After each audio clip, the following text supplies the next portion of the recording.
Así la palabra del Señor, Hechos 10, versículo 24. Al otro día entraron en Cesarea y Cornelio los estaba esperando, habiendo convocado a sus parientes y amigos más íntimos. Cuando Pedro entró, salió Cornelio a recibirle y postrándose a sus pies adoró. Mas Pedro le levantó diciendo: levántate, pues yo mismo también soy hombre.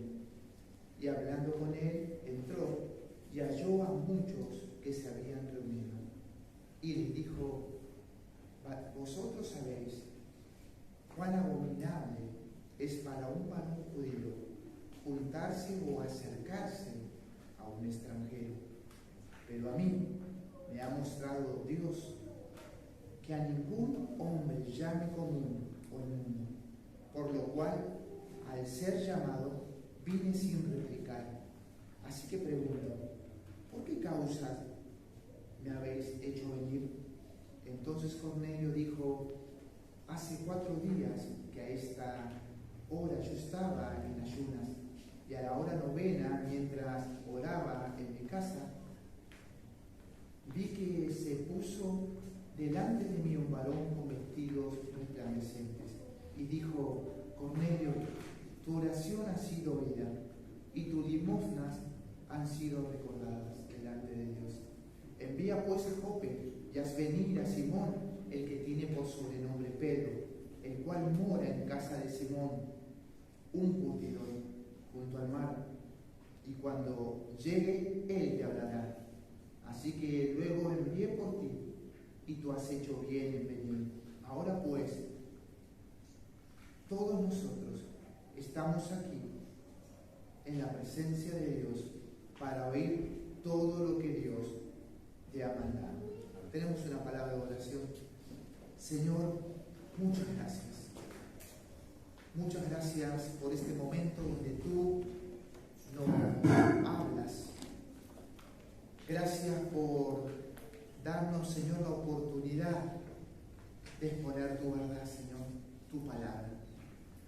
Ruego, Dios mío, que seamos ministrados así como esa buena tierra que da el 30, el 60 y el 100 por 1 en fruto, y que sea para tu gloria. Necesitamos más y más de ti, menos de nosotros. Rogamos por los méritos de Cristo, Padre, esta gracia que se manifieste en este tiempo y en el venidero para tu gloria y tu alabanza. Te lo pedimos en Cristo. Amén, amén y amén. Gloria al Señor. Tome su ubicación si así lo desea. Gloria al Señor.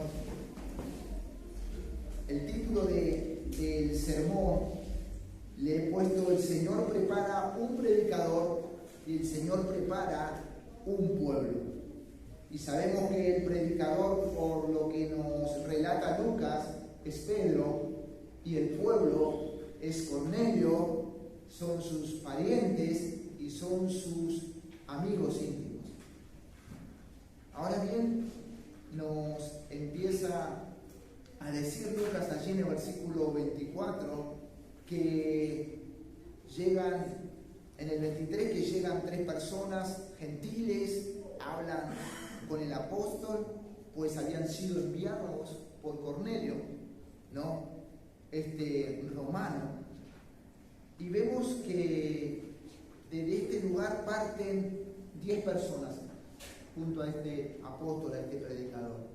3 gentiles, 6 hermanos que nos cita allí también Lucas, hablando Pedro en el capítulo 11, versículo 12, ¿no?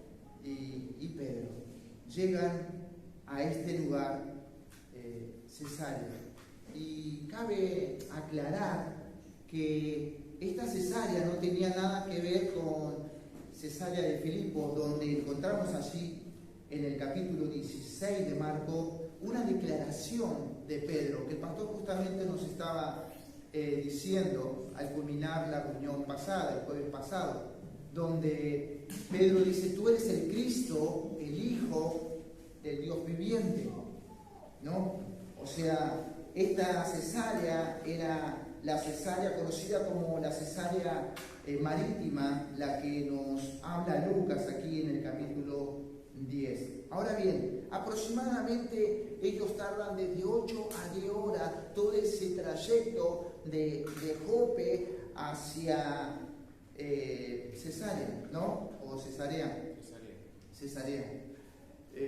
Y es muy importante saber esto, pero yendo aún un poquito más atrás, hemos hablado en el día de ayer que el predicador, Dios va trabajando para su gloria en vasos de barro, como lo era Pedro, los apóstoles, y como lo somos nosotros también, y Dios se va glorificando cada día. Vemos algunas pautas preciosas que nos habla Lucas.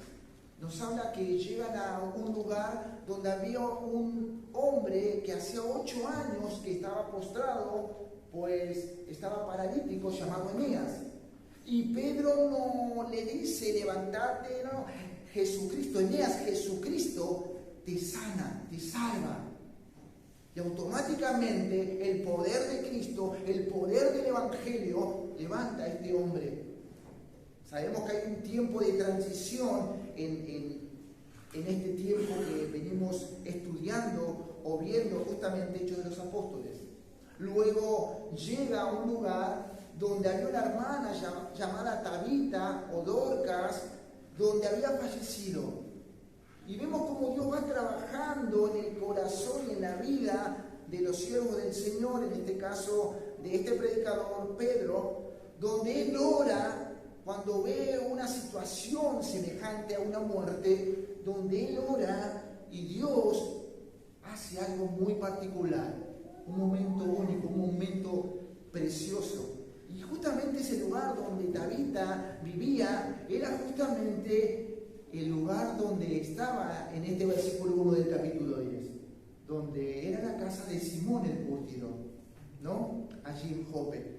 Y acontece algo, nos venían diciendo en la serie que vienen nuestros hermanos predicando, que este hombre, este Cornelio, un soldado romano que tenía a su cargo 100 personas, tiene una visión y manda a llamar justamente a Pedro. Ahora bien, Cornelio, dice el texto que hemos leído, el 24, los estaba esperando, había invitado a sus parientes y amigos más íntimos, ¿no? Como vamos a estar viendo cómo el Señor trabaja en el corazón de Pedro y también en el corazón de este hombre Cornelio. El versículo 25 dice que cuando este hombre vio, nos relata Lucas, a Pedro, dice que se postró para adorarlo.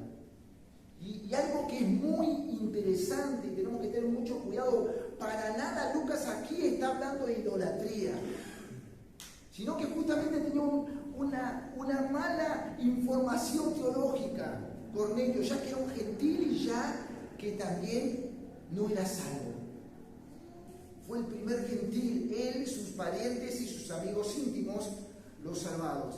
Pero vemos que este hombre, como muchos que hacen buenas obras, que ayudan a la gente, no quiere decir que esas personas sean salvas. Las obras no salvan a nadie, ¿no? Y vemos algo muy particular y especial que derrumba dogmas de Iglesia Católica en el versículo posterior. El versículo 26 dice que Pedro lo levanta y le dice que él también es hombre. ¿Por qué digo que derrumba dogmas de la Iglesia Católica este versículo? Porque vemos hoy en día y años tras años atrás que la gente se postra a el Papa, quien ellos dicen que Pedro fue el primer Papa, y este Papa dice que cuando lo ven postrado pone su mano donde está un anillo y deja que le besen el dedo, ¿no? Como recibiendo esa clase de adoración, ¿no? Y nos enseña la Escritura, nos enseña el Espíritu Santo, utilizando a Lucas, que eso no puede ser así. Es imposible que sea de esa manera. Pedro no lo dejó que siga postrado, ya que Pedro tenía una sana teología, una pura teología y una correcta teología. Porque la teología que corría por el ser de Pedro era justamente la teología de Jesucristo, la teología del Espíritu Santo. Estaba lleno del Espíritu Santo. ¿Y qué importante es eso? Es importante saber que cuando estamos llenos del Espíritu Santo vamos a buscar más y más de su palabra. Y vamos a vivir una teología sana y correcta que Dios nos manda. Ahora bien, algo importante que nos enseña esta actitud, ¿no?, para nosotros como aplicación. Nos dice Proverbio 27:21, el crisol prueba la plata y la hornaza el oro, y al hombre la boca del que lo alaba. ¿Cómo actuamos cuando alguien se te acerca y te dice, qué sermón, hermano? Qué buena actitud, qué servicial que sos, hermano. Menos mal que estás vos, hermano, porque ¿cómo actuamos? Vemos que una persona con una correcta teología, lleno del Espíritu Santo, está lleno de integridad, lleno de humildad y lleno de sabiduría. Pedro automáticamente lo levantó y le dijo, ¿qué haces? Soy hombre como vos. ¿No está bien lo que estás haciendo? ¿No? Qué importante saber que nosotros actuamos en una manera correcta cuando nuestra teología es correcta, es llena del Espíritu Santo y proviene de 66 libros de esta biblioteca de la Escritura. Es importante eso. Ahora bien, nos dice el versículo 27 que el predicador encuentra muchos reunidos allí, ¿no? Y Lucas en su escrito usa una palabra en el versículo 28 que realmente es muy fuerte, que le dice Pedro a Cornelio. La vamos a leer, dice así la palabra del Señor en el versículo 28. Y les dijo, vosotros sabéis cuán abominable es para un varón judío juntarse o acercarse a un extranjero. Cuán abominable, cuán detestable, cuán odioso es estar junto para nosotros a un gentil, a ustedes. Y justamente lo que Lucas está tratando de demostrarnos en el escrito, ¿no? Los perjuicios que hay en el judío. Y también habría justamente en el gentil, en el romano. Pero para entender un poquito más, vayamos un ratito para el primer siglo, donde los judíos no solo se dirigían con la Torá, sino con la ley oral. Los judíos habían inventado, o han inventado, que cuando llega Moisés allí al monte, aparte de la ley escrita, que recibe la ley oral. Y según ellos, ¿no?, que es un invento de leyes morales de ellos y religiosas, dice que esta ley oral era justamente lo que provocaba esos prejuicios contra los gentiles. Por eso eran inmundos, tratados como perros, pues tenían, ¿no?, garras los perros y rumiaban, ¿no? Y en el siglo I eran animales, los perros, no domesticados. Y justamente estos animales que no eran domesticados, ya que eran animales sucios que andaban en basureros, portadores de enfermedades infecciosas. Y de esa manera los trataban como perros, menospreciándolos, ¿no? De una manera repugnante, según las tradiciones orales de los judíos. Y hay otra también que decía que Dios creaba gentiles para que sean leñas para el infierno. Miren la cosmovisión que tenían, los perjuicios que tenían los judíos. Y eso era lo que por ahí peleaba un poco en Pedro, pero hemos visto que Dios viene obrando de una manera extraordinaria en el corazón, porque Dios se glorifica y hace lo que Él quiere hacer. Y cuando Él escoge a un pueblo, Él lo escoge y termina con la obra que comenzó. En este caso, con el pueblo de los romanos, ¿no? De Cornelio y sus parientes y amigos.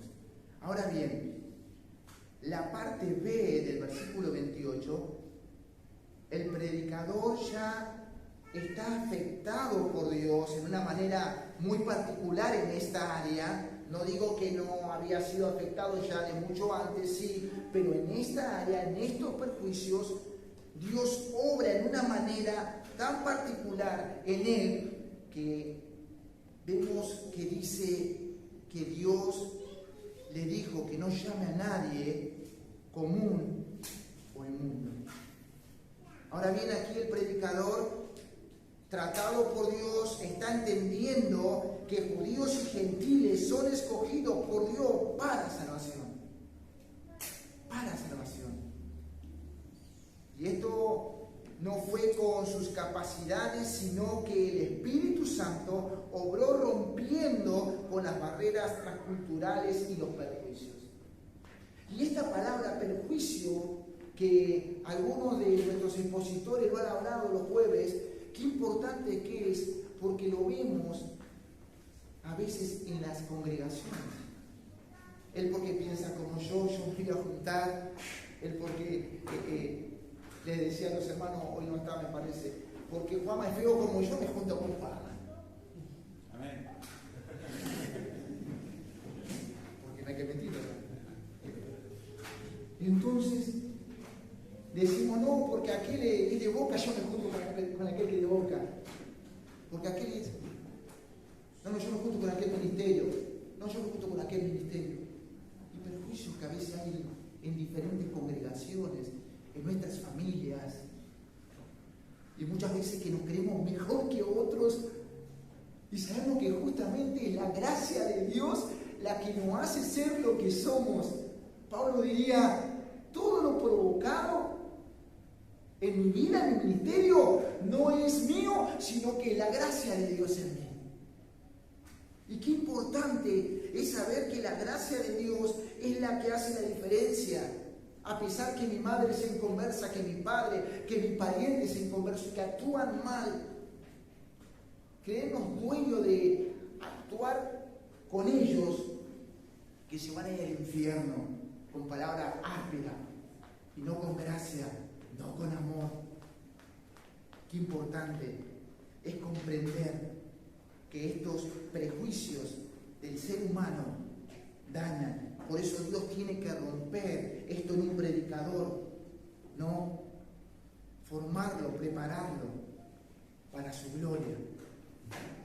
Y vemos allí desde el versículo 30 al 32 que Cornelio le cuenta su experiencia a Pedro. Pedro le dice, ¿qué es lo que aconteció? Vine sin replicar, sin rehusarme, porque él sabía que el Espíritu le había hablado.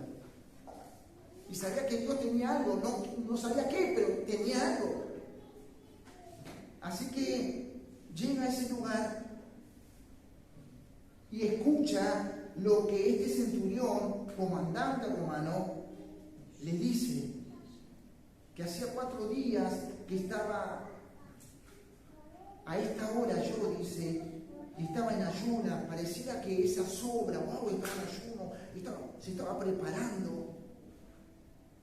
Pero vuelvo a recalcar, este hombre, sus familiares y amigos eran inconversos, sus obras no lo salvaban hasta el momento. Y qué bueno entender, y por eso una y otra vez, muchas veces el pastor nos dice que es importante no sacar doctrina de la narrativa, de algo histórico. Y según los semipelagianos, ellos dicen, creyéndose que es un punto fuerte que el hombre fue el que inició una obra para salvación. Es decir, lo que ellos dicen que el hombre le gana la pulseada a Dios y mueve el corazón de Dios para que Dios diga urgentemente vamos a salvar. Mueve a todo el comité de ángeles, manda uno para que le hable a Simón y para que ese ángel le diga que vaya este hombre a Jope a hablar con Pedro. Pareciera esta gente que lo mira de esa manera, como que Cornelio hizo alguna iniciativa, alguna obra de arrepentimiento personal y general.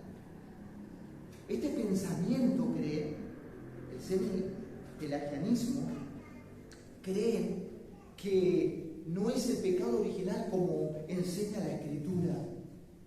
Ellos creen que al caer Adán enfermó y que es como una enfermedad, pero esa enfermedad puede curarse cuando ellos van por condición personal y propia y buscan a Dios cuando quieren y como quieren. Y Dios tiene el derecho de acercarse a ellos como un mendigo o alguien que necesita del hombre pecador, muerto en su delito y pecado. Por eso, qué cuidado a veces tenemos que tener. Y nos narra aquí Lucas, y algo que viene rápido a mi mente, Pablo, cuando venía camino a Damasco, él dijo: Dios, para nada, su pensamiento era: llego y los mato, llego y los destrozo. Y de repente vemos la soberanía de Dios obrando y actuando, salvando a Saulo. Y no solamente eso, lo vemos con Lidia. Si diríamos eso, si pensaríamos eso, tendríamos una incorrecta teología. Cuando va Pablo predicando con un compañero, dice que Dios abre el corazón de Lidia para que crea. Y qué bueno que lo vemos una y otra vez, la obra de Dios trayendo arrepentimiento y fe en los corazones para salvación. Ahora bien, como lo dijimos antes, estas personas eran inconversas. Estas personas no hicieron ninguna iniciativa. A veces vemos a algunos por ahí, vecinos, parientes, compañeros: ay, a este hombre le falta Jesús, qué bueno que es. No es ningún bueno. Es un pecador y se va al infierno si Dios no hace una obra de salvación. Y si no le predicamos a Cristo y el Evangelio allí penetra su corazón trayendo arrepentimiento y fe para salvación. Ahora bien, esto lo notamos en Hechos 11, 14 y 18, cuando Pedro relata que les predica para salvación. Que les predica para salvación. Estaban perdidos. Y hay tres barreras que vemos a pesar de toda esta situación que hemos hablado, que Dios trabajó en la vida del predicador.